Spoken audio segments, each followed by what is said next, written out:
Welcome to Expedition Self on OMTimes Radio with lifelong learner, entrepreneur, and creator of the worlds of Expedition Self, Sam Parrotto. Sam shares 4 decades of studying, guiding, and teaching how to go inside so we can build an incredibly powerful, dynamic, and validating relationship with the self. Expedition Self is laced with stellar, unexpected insights about what it means to be human. Listen now and ignite your self-development process with Sam Parrotto.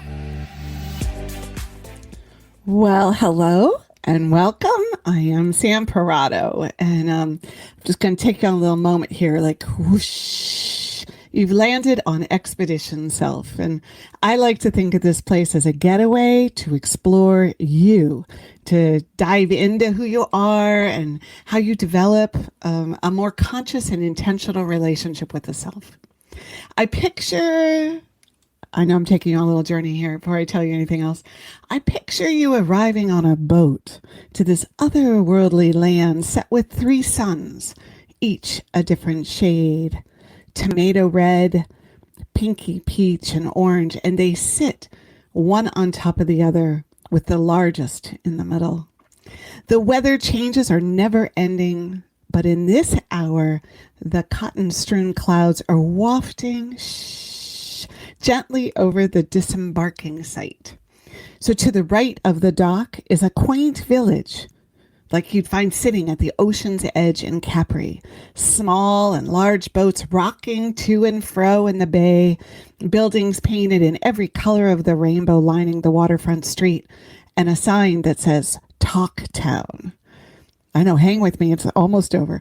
When you dock, you look straight ahead and see this massive outpost with an embossed 30-foot entranceway made of natural luminescent rock strewn with ivy vines, and in it is carved, "Welcome to Expedition Self." So I've just given you a glimpse of the entrance to the many realms of Expedition Self, and I did this because I want to spend at least a minute or so talking about it before we dive into the show today, which, by the way, it's all about self-symbolism, sacred mementos, and personal manifestos. That is a mouthful. And so this is a call-in show. So if ever there was a show that's easy to share, and this is it, because it comes right out of your personal world, and I feel like everyone has some self-symbolism. But anyway, I created the many realms of Expedition Self a decade ago on my living room floor. I saw it as a video game, and at the time, it was intended to provide kind of a setting to understand all of this, the aspects of being human and a place to go do experiential learning and growth work inside of each of these realms. But right now, there are 10 realms or worlds to visit. Now, I'm going to share the map on my website this week because I want you to kind of get a glimpse of it if you've been following along with my shows. So go to samparrotto.com if you're interested in seeing it visually. Over the years, I've tried to probably 4 times to get this built into a virtual online experience, and it is finally looking like we're going to be able to actually do it. So it'll take a bit of time, but I'm super excited about it, enough that I wanted to walk you through like the landing on the island, right? To think that we might be able to build it and create it and make it the super destination for people to learn and grow. So anyway, I will keep you posted as it takes shape. But in the meantime, if you want to stay connected, register at my site, to stay in the know. The other thing you can do is go like our page on Facebook or Instagram, Expedition Self, because, we've been posting since 2012 there, and there's all kinds of really awesome inspirational imagery. And of course, there's also posts about self-development and how to go inside. Okay. So remember this call-in show right now, which means I get to hear about your special mementos or your symbols in your life. So here's the number, 202-570-7057.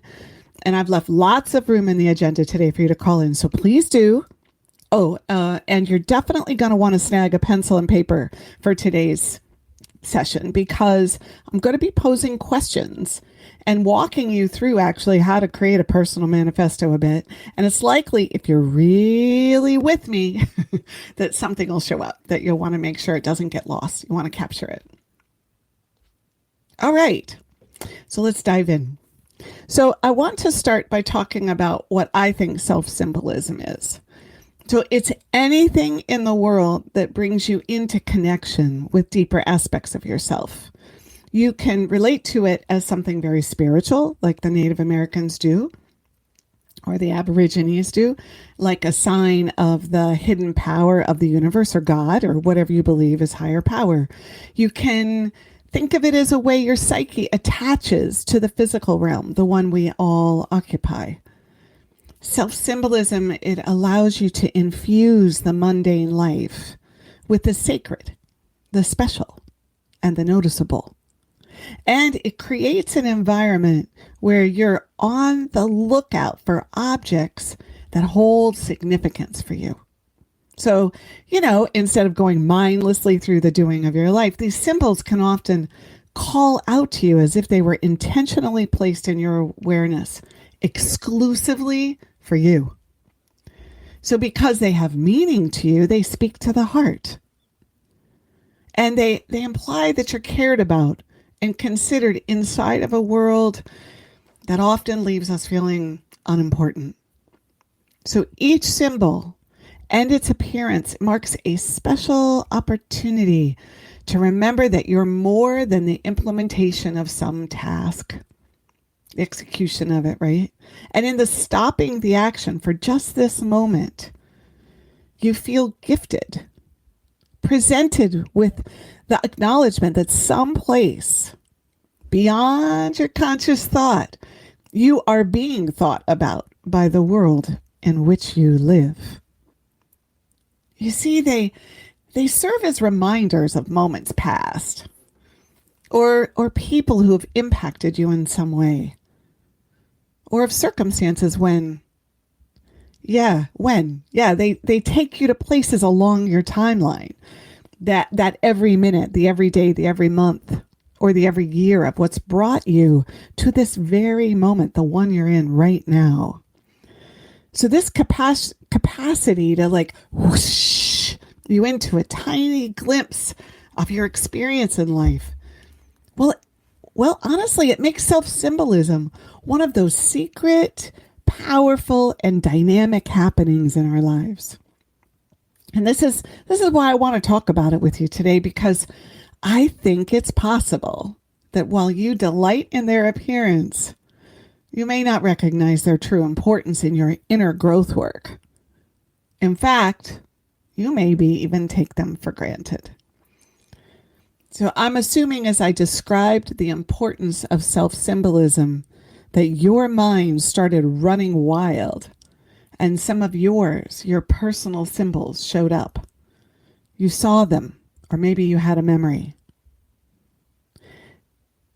What showed up? This is a good time. Make sure you write it down on that piece of paper. And if that happened, this is a perfect time to call. What did you see? What appeared for you?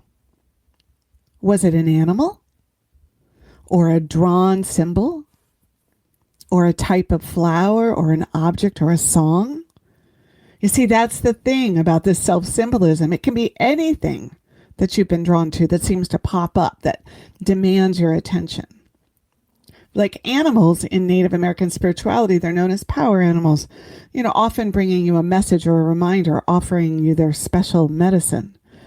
So when you see these power animals, you're bolstered from the inside, asked to listen for what they've come to bring to you in this time to help you on this day. I used to think I had one power animal. I always have a set of rules, and I'm always putting in place and then debunking. But I've learned that although I do have one or two that I gravitate towards, and they gravitate towards me, like I have a black panther that shows up in every meditation. If you're open to the animal world, then through meditation or in real life, you'll find that they change and they vary. I think about charm bracelets. You know, when you go to those jewelry shops that are often in tourist areas, I was at one in Monterey, California, and I walked in, and all of these little charms were laid out in boxes that were like a half inch by a half inch. There were dolphins, of course, in Monterey, California, but there were frogs and butterflies and lions' heads and dog paw prints. I've been in these shops when someone comes in and they look in the case, and then I hear this like, oh, they've got an elephant. I love elephants. That was an interesting flip of the words. You know, it's like there's some personal delight that happens when you connect, like what feels like something on the inside of your psyche and imagination with something that happens in real life. You know, they have suns and moons and trees and daisies, nature elements, and otherworldly things like angel wings and magic wands and spirals and rainbows and ribbons of energy. I think we unknowingly seek something to hold that's tangible of our symbols. We somehow know that by touching and having, wearing, and embracing a symbol that seems to be ours, that we're staking a claim on who we are. So the thing about these symbols is that while they call to our higher selves, they do something else for the self too. They validate our identity, that we are here, that we are somebody, that we matter, and that we are unique. All of this brand conversation we've been listening to over the last decade, you know, your personal brand and all that, is it's been on the rise. You know, as people try to make a statement about who they are, I feel like this is because it's becoming more important to say, here I am, I matter, I have thoughts, does anyone see me? And of course, this brings me to the center of identity. You know, how do we celebrate it and build it up, make it more real and visible? Because underneath it all, way down deep, maybe you're conscious of it, maybe you're not, we want to be seen. And self-symbolism provides us with a largely acceptable way to be seen. We kind of do it through transference, right? It's a bit pretzeled up because what we want to be seen about is our deeper feelings and our pain, our core needs and our everyday needs. We want to be adored. We want to feel as if we matter, we contribute, that we exist. And we want to feel as if our presence on the planet is more than a mere piece of dust in the wind. But to proclaim all of this, to want something like this for the self, for many, we just wouldn't scream it. We wouldn't speak it, right? We wouldn't say, hey, look at me. I've got needs. Yeah. Aren't I special, right? Like, did you notice how unique I am? And so these little pieces of self-symbolism, oh gosh, they give us a way to do this for ourselves. To wear it on our body, to remember it when it walks across the road as we're driving to work. To notice it on a book in the bookstore. While the world speaks to us, we're able to claim our sense of self and identity through it. Right? While the world speaks to us by showing us these symbols and bringing them into our conscious awareness, we're able to claim our sense of self and identity through it. And it opens up our world just a bit. It lends support to the challenges that we face. And of course, it makes it okay to have it, to have a need to be special for who we are. And dare I say, my favorite phrase, to feel legitimate and legal in being just because I breathe. So it's like it's okay to say, I resonate with this object. But by claiming this object as mine, I'm also able to claim my life as mine. And my right to embody it, it goes up. And then I might just see more about who I am and how I came here how I arrived at this moment in time. You see, we gloss over our pain in life. We forget the vulnerability that was felt while we move towards the next moment. So when you hold on to or find these symbols, they offer a doorway, right? The door opens and an opportunity to listen and see and revisit a lost point in time. When my son was first born, I was shopping at a Hallmark store, and there were these pillows shaped in animal form, flat, like body pillows. They were round, probably a foot across, foot and a half. There were lions, cats, and dogs. And then there was this frog. I kid you not. It was like the frog was looking at me. And I held no special love of frogs at the time. But none others called to me. It was kind of like, even though I love all those other animals, there was a way where it's like, nah, I picked the one up, turned it over, nah, picked the other one up. Yeah, I don't think this is him. Like, it was this whole weird moment in a store that I least expected it, because I really wasn't there actually to shop for pillows. So when we come back from break, I'll tell you how that played out in his life. Conscious lifestyle for a mindful life. OMTimes Radio. IOM FM. OMTimes magazine is one of the leading online content providers of positivity, wellness, and personal empowerment. A philanthropic organisation, their net proceeds are funneled to support worldwide charity initiatives via Humanity Healing International. Through their commitment to creating community and providing conscious content, they aspire to uplift humanity on a global scale. Connect at omtimes.com. OMTimes, creating a more conscious lifestyle. My name is Victor Furman. Some call me The Voice. I've always been fascinated with human nature, spirituality, science, and the crossroads at which they meet.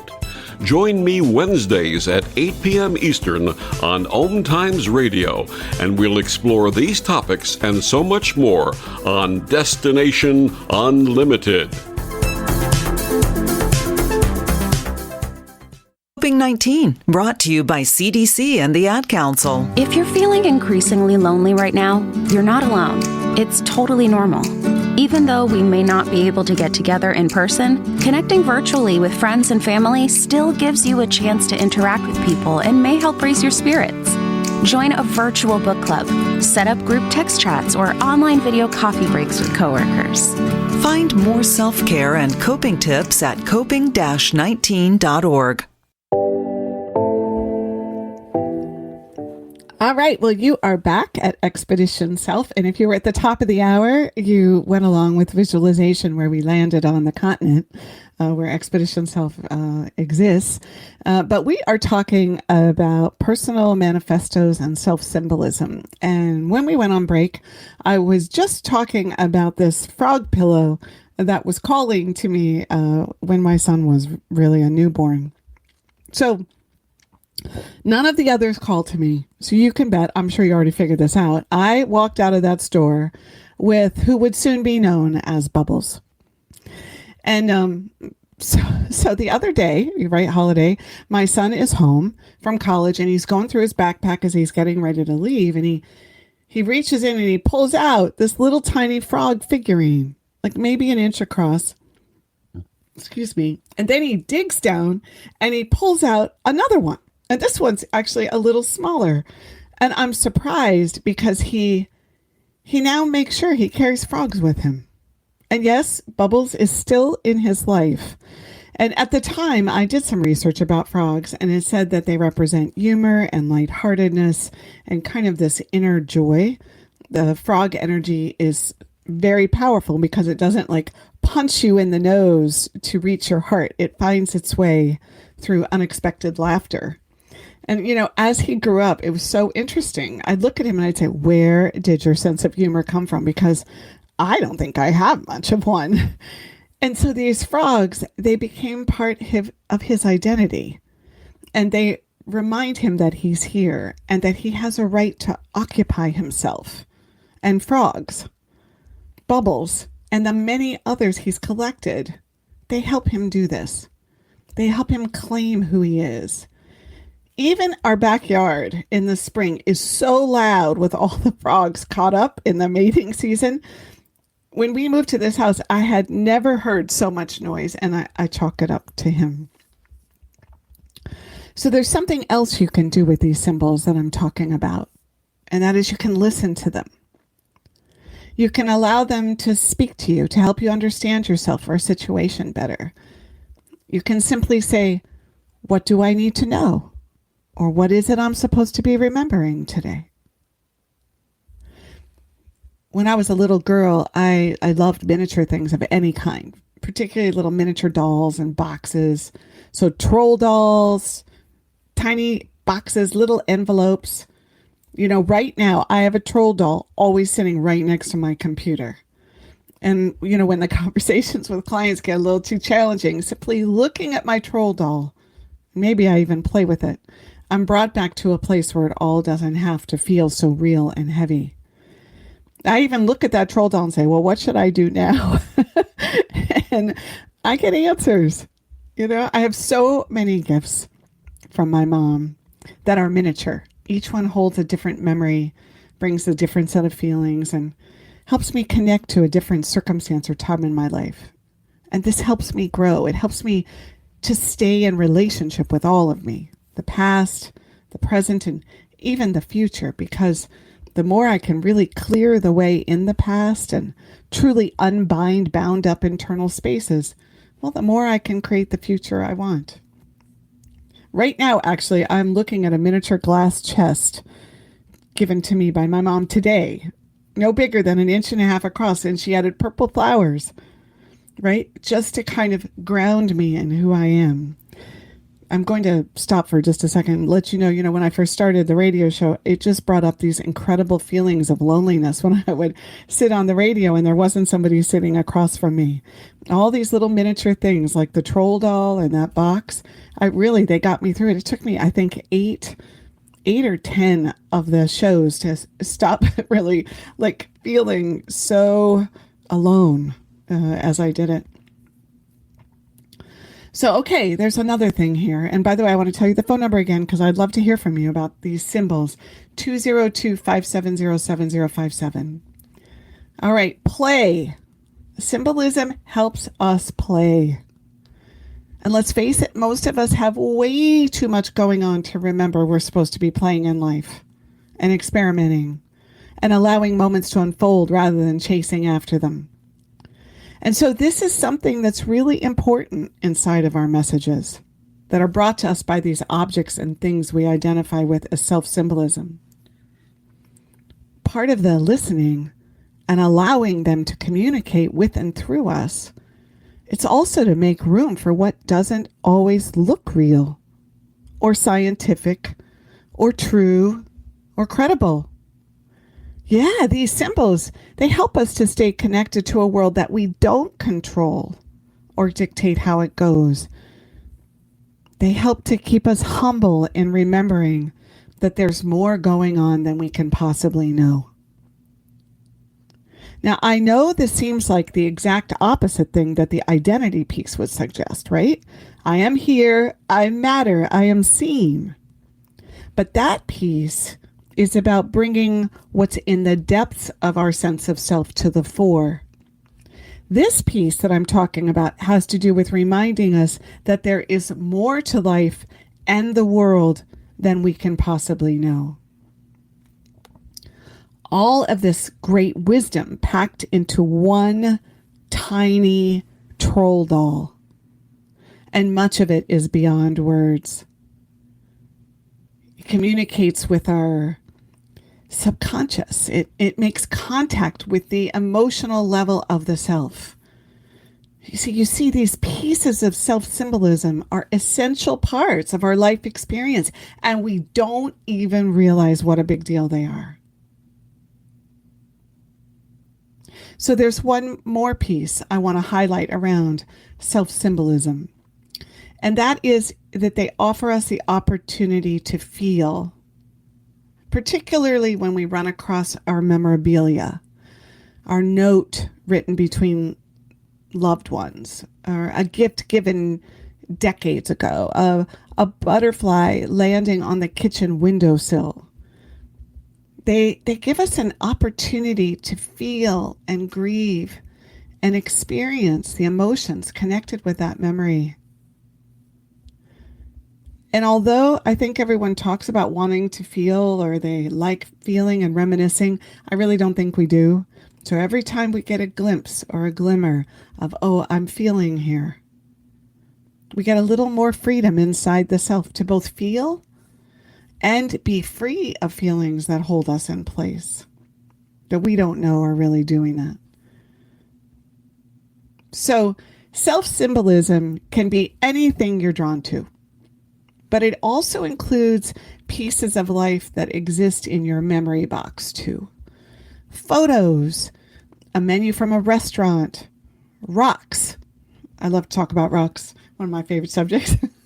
I think I've mentioned before that I used to travel around with my grandmother and dig rocks all over the western part of the United States. We went, one point we went to Snowflake, Arizona, where we chiseled obsidian teardrops out of this giant matrix wall, right? We dug concretions in the Snake River. But this one trip was to Spencer, Idaho, and they were known for their stash of fire opal. So I got my pick and my digging tools. Yes, I had a pick. I even had a little hard hat. And we would go and we'd sit on this mountain for 2 days looking for rocks that might have contained fire opal compressed inside. You know, opals formed by the water getting locked in there, right? And then petrifying inside this granite-like rock. And then, of course, then it takes all this amazing color on. You know, I love color wherever I can find it. So I found a rock, and it actually had some on it just sitting there. I didn't even have to chisel or crack it open. I still have this rock. It still sits right outside of my door. And every time I go by it, I'm swept back to that moment on that mountain with my grandmother digging. And I feel gratitude. And sometimes I remember interactions with her that need some attention. And then I go do that work. Okay, it looks like we've got a caller. So, Diane, what do you have to say about self-symbolism? Well, hello. Hello. And I'm sitting here listening to you, and I thought, gosh, I've had so many animals in my life, and I wondered what was the thing, or what could I say was my symbol that took me into a different thought process. And what came up with was a bobcat that a number of years ago I had spent a lot of time with, just watching it sleep in the shade. I got so excited. I had taken lots of images. And to fast forward, I think I even had shown this image to the hotel manager that I was there, and they said they are very rare. You don't see them very often. They stay away from people. And so as I continued to think, as I'm listening to you, I wondered what part, why did it come up for me? And so I pulled it up on the internet while I was listening to you, and it says the significance of Bobcat spirit is that it keeps you moving from place to place in new pastures, so that I'm always looking for greener pastures. It also adds to the fact that I was so excited that I was going to go to Africa this year, and it doesn't appear that might happen. And as I'm reading down here, which just blew me away, so I'm sharing. It says the silent mode that the Bobcat gives itself is the same way that you have to be in your life. No need to broadcast all your plans and the focus you provide to your goals. When you encounter the Bobcat animal, you will realize that they are keen and composed as they move. So I had decided that I have so many people asking me, are you going on your Africa trip? I now feel very comfortable in saying I really don't have to broadcast that I am or I am not going. It just will or will not happen. Wow. Wow. Well, I hear the peace that this has provided for you in this moment. And you are demonstrating so clearly how these symbols in our lives can really give us support when we're trying to work through something in our heads. That is quite a story. And how cool that we have the internet, right? That you could just pull it right up. Absolutely. And there it is for you, right? Yeah, absolutely. And I even had a card sent to me by a friend that I have not heard from in a long time. And guess what was on the cover of it? It was a picture of a bobcat. And they didn't even know. They didn't even know. So thank you so much. Right? Yes, you're welcome. Yes. Thank you so much for calling in. Bye-bye. So it's what a great story that is. I particularly love that last piece, which is she had a friend that sent her a bobcat, and it's not like, right, bobcats, it sounded like we're not really part of her life before this moment. And so that's the part where we keep realizing we're not controlling it all, but we can recognize it and we can rely on it and we can make it important when it actually happens, right? And this brings me to the next piece in terms of Diane's story about the bobcat, is that the last thing I want to say about symbolism is that you can meditate with it. You can bring it into your creative visualizations and sit with it and feel it, ask it for more information. You can sit down with a piece of paper and say, have a dialogue with it. You can say, Bobcat, what do you want to tell me? There's so much wealth of help awaiting you as you really tap into these not so obvious objects of life. You know, you can form a relationship with these memories or talismans or totems or charms of your life, and they infuse another layer of deeper intimacy with ourselves. The thing about the self-symbolism is that it's there right available to us to provide guidance and support and reinforcement. But the key is really learning how to notice it and how you can work with it. So I keep talking about the self. And when I think about you and the 5 layers of you, which I talked about in a previous show, and the 5 core needs that have driven your life, and the thousands of stored experiences in your unconscious, all of this is huge and interesting. And it's looking for you to see it. So this conversation, it furthers your capacity to see you more clearly, you know, to celebrate, to revere, to honor your path of what makes you you. I hear people talk a lot about bringing these symbols to an altar in their home, a place where you could visit with the intention of being inspired by what you've placed there, like reminders.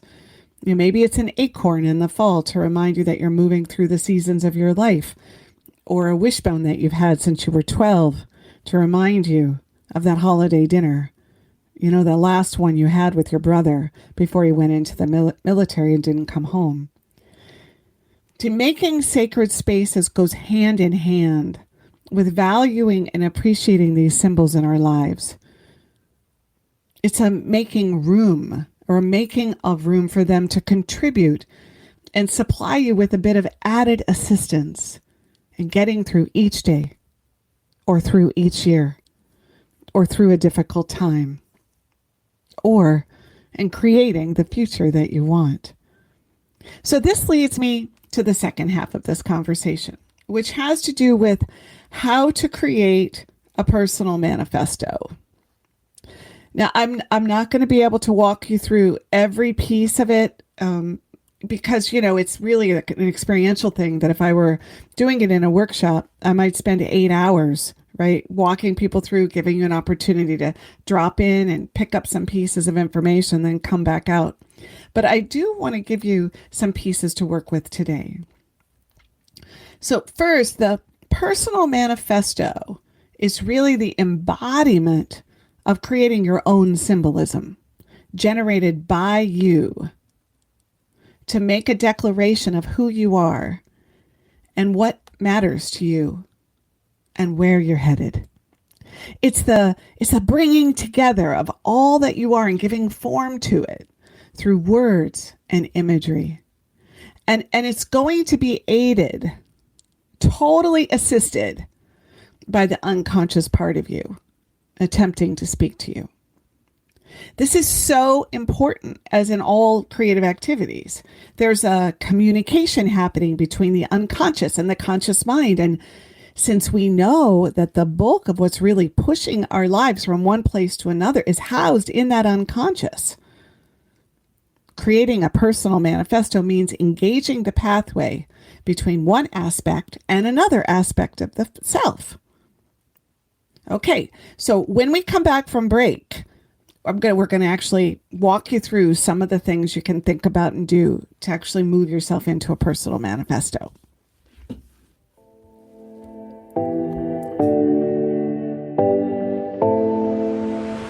The best of holistic, spiritual, and conscious world. OMTimes Radio.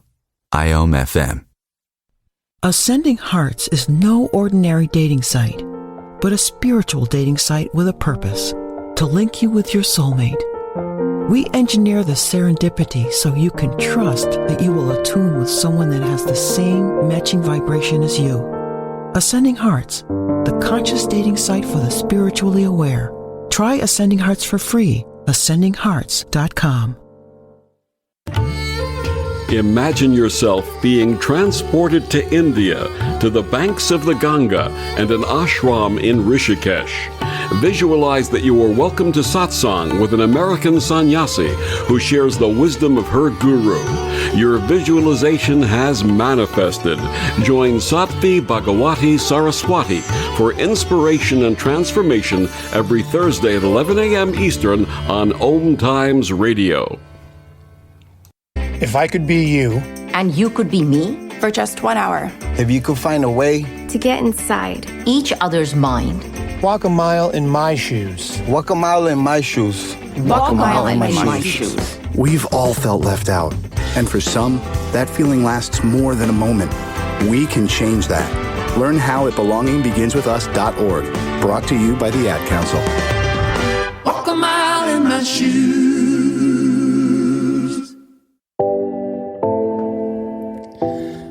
All right. Well, welcome back. You are listening to me, Sam Parrotto, on Expedition Self, and we are talking about self-symbolism and personal manifestos. And we've reached the point in the show today where we're going to actually walk through how to do a personal manifesto. So the first thing is, when you think about working on this, you don't want to have this idea that you're going to sit down and get it done. You know, like it's something that's going to be output, because instead you want to relate to it as an exploration of the self. And you want to capture what wants to come to you on the page or through the objects that you're working with. So, okay, here's how you start. Oh, before I go, listen, I'd still love to hear about some other people's stories with your own symbolism. So I'm going to give you the number one more time, 202-570-7057. I'd please call in. It would be awesome. So, okay. So the first thing you want to do is you want to collect all of the objects and memories and mementos and symbols that mean something to you. Now, when I say all, you're not going to probably do all, but you just start kind of gathering and including, right? If you don't want to do the work of bringing them to one place, well, then write them on a page or draw them. You know, use crayons and don't get hung up on what everything looks like. So as you're gathering these, allow words to show up. They don't have to be whole sentences or phrases or a quote, right? That matters to you. That's good, right? It's like it doesn't have to fit some rule. You just start pulling things in and capturing them in a central space. Right now, you may be even having things pop into your mind as I talk. Maybe for a while, you even put them in multiple places. A note on your phone, or a basket next to your favorite chair, or stacked by your bed. See, the key is to get focused on wanting to bring things together that means something to you at this time so that you can work with it. So once that happens, you'll want to sit down with all that you've gathered in front of a big piece of paper. If you only have an 8.5 by 11, then tape 4 of them together, or 6. But you want an oversized piece so you have lots of room, right? We don't want to be limited by the edges of the paper. You could do newspaper. That's the other thing. It doesn't matter that it's white paper, right? It's any place you can capture it. Right? Now, this big piece of paper may feel a little intimidating, but that's okay. You want to breathe and sit there and allow that white page to be part of the experience. And mostly you want to try not to censor or control where your thoughts go. So, and the reason for doing that not controlling your thoughts, is because this is an exercise in seeing how much you can handle listening to. So then you want to pose the first question. What do I need to hear right now? What do I need to hear right now? I love this question because what comes next is usually a shock or surprise, or it's a comfort, right? A lot of times you might not even want to write it down because whatever it is makes you feel particularly vulnerable. By the way, you don't have to write in a line or in order. In fact, the more random you put things on the page, the more you keep the doorway open. So after the what do I need to hear right now, you'll move on to what inspires me. Again, don't censor. I cannot say this enough because every time you censor, it's like closing the door and only letting half of what's possible in. What words inspire you? What colors or ideas or feelings? What television shows? What movies? What songs? And let that find its way to your page. The next question is, what am I wanting for myself? Now, as I do these questions, even as you're listening, you may get a response. You don't even have to sit with this big page. That's the cool part of this, right? Is it just opens and opens. So what am I wanting for myself? Put anything on that page that shows up. Little things, big things, seemingly unimportant things. Whatever your psyche offers is exactly what you want to put. You don't even have to reword it, right? Or frame it up different. So now look at all of those personal objects and symbols you've gathered and add them to what you're writing. Or add the one that stands out to you now. Like that's a step. See, this is really how to process when we go inside too. It's one layer built on another layer. And just because something didn't stand out to you the first time you inquired or asked a question, it doesn't mean it isn't going to show up for you later in the process, right? Because you're, again, opening up this channel. You are the facilitator of your own exploration. How generous and welcoming can you be to yourself? How well can you listen? Remember I said that. This is an exercise in how much can you let in? And how freely can you express the information that comes into your psyche? Okay, so you've added some more from your collection, right?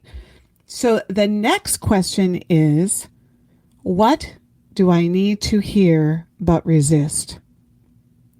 What do I need to hear but resist? This is a moment of a big opportunity because we recognize that all of us are somewhat defended in life, right? We're trying to keep ourselves safe and together. So a question like this, added to the big picture we're creating in front of us, it's going to provide something huge for you if you really mean it when you ask it. You have to really mean it, though. You have to want the information. All this intention I'm talking about, right? What do I need to hear but don't want to hear? What do I need to understand but shy away from? You can create questions that resonate more closely with the way you put your words together. But the essence of this step is to cajole incredibly request something that normally we don't want so much. Okay, next step. So this is when you want to think about a sacred symbol, a heart, a spiral, a tree, an eye, some aspect of the world that you live in that you can draw in line art. Doesn't have to be done well. Did you catch what I just did there? It's not about done well. It doesn't have to fit what you imagine it should look like. There we go. And you place it on your page. Maybe it's a favorite symbol, but maybe it's a new one that you haven't seen before, and it just showed up in your mind's eye. There it was on that chalkboard in the front of your brain. All right. So then you want to ask the question, what advice or affirmations can I provide for myself when thinking about my life and where I am right now? What advice, what positive or supportive or acknowledging words can I give to myself when I think about my life and where I am right now? Right? And those words might even say, what is so right now? Right? That I can make real. So this is an important pause, because we're always moving through our life, but we're also always stuck in where we are. The Personal Manifesto is a way to see what is, to actually pause and say, where am I and where am I going? And the where am I is to actually put that in words and acknowledge it and validate it.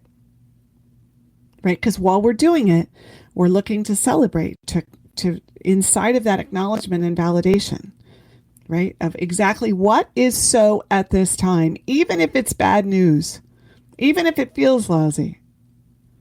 You see, by doing this, we fully claim the moment for ourselves, about ourselves. And in doing this, we provide a renewed foundation for forward motion. You see, that's the challenge with life and why we often seek security and safety. We're on a bit of quicksand because of the way we store information about life, and then we're trying to jump forward all at the same time. So a question like, what affirmations can I provide for myself, or what advice do I need to hear? It's like taking that recognition of where you are that you may not really be conscious of, and receiving confirmation and encouragement to actually be with it. And that gives us power and strength. You are somewhere right now, and you're going somewhere next. The question is, how do you help yourself to get freed up as you take that next step? And this is what acknowledging symbols and mementos and working on a personal manifesto can do for you. Because the more we see where we are and what's going on with us, and really listen for the information being offered up by the self, we are absolutely solidifying our sense of power and depth in a way that opens up the future and gives us more freedom to go towards that future. Okay, like I said, you are somewhere right now and you're going somewhere next. So that's the next question you'll want to respond to on that big page. Where am I right now? Where am I going next?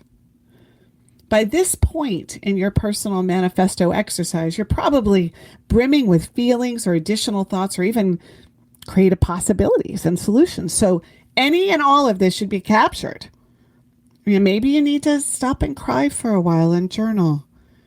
Maybe you need to go outside and sit in the sun and let it all sink in, or sleep on it, or cook over it, or write more on the page. The key to working with the self always is making room to express and explore what shows up while you're in the intentional activity. This is what experiential learning is all about.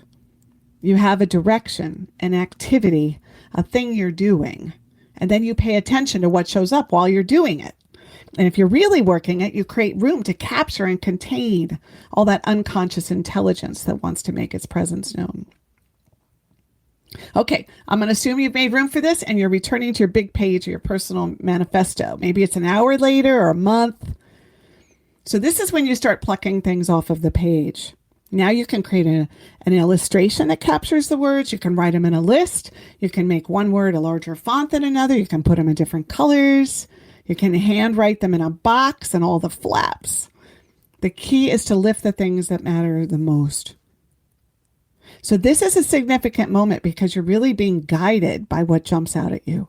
And you're adding another layer of listening to see what wants to be brought together with what you already created.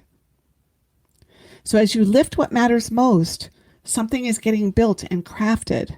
And although you may think you're being super intentional about it, believe me, you are being influenced big time by the parts of the self that don't always get heard and acknowledged. Let it really happen.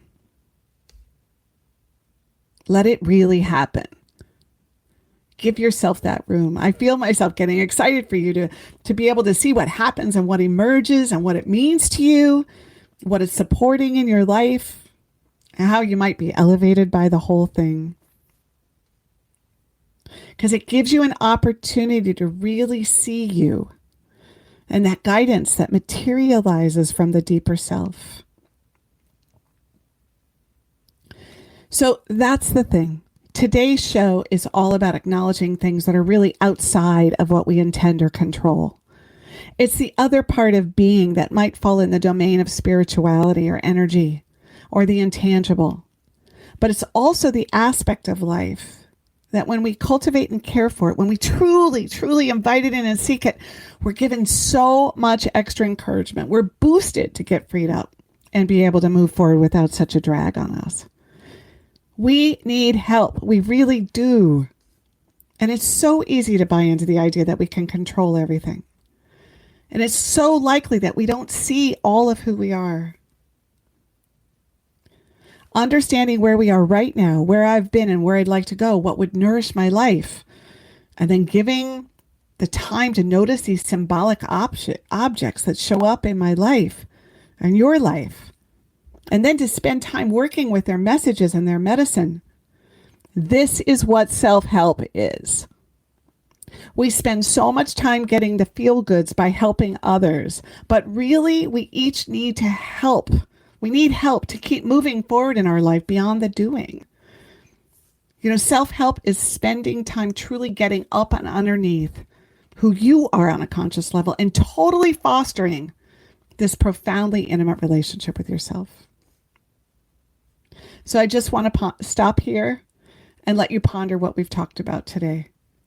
What showed up in your memories, what symbolic objects came to play, what words or phrases or personal insight popped into your mind when I was describing how to do your personal manifesto. How can you see yourself more clearly and be open to validating exactly where you are? And really help yourself by developing more and more skill at going inside. Thank you so much for listening. I chose a poem that is one of my all-time favorites, and I'm probably sure think everyone knows it, and it's called Caged Bird by Maya Angelou. I just thought it's so fit today's conversation. The free bird leaps on the back of the wind and floats downstream till the current ends and dips his wings in the orange sun rays and dares to claim the sky. And dares to claim the sky. But a bird that stalks down his narrow cage can seldom see through his bars of rage. His wings are clipped and his feet are tied, so he opens his throat to sing. The caged bird sings with fearful trill of the things unknown, but longed for still. And his tune is heard on the distant hill, for the caged bird sings of freedom. The free bird thinks of another breeze, and the trade wind soft through the sighing trees, and the fat worms waiting on a dawn bright lawn, and he names the sky his own. But a caged bird stands on the grave of dreams. His shadow shouts on a nightmare scream. His wings are clipped and his feet are tied. So he opens his throat to sing. The caged bird sings. With a fearful trill of things unknown, but longed for still. And his tune is heard on the distant hill, for the caged bird sings of freedom.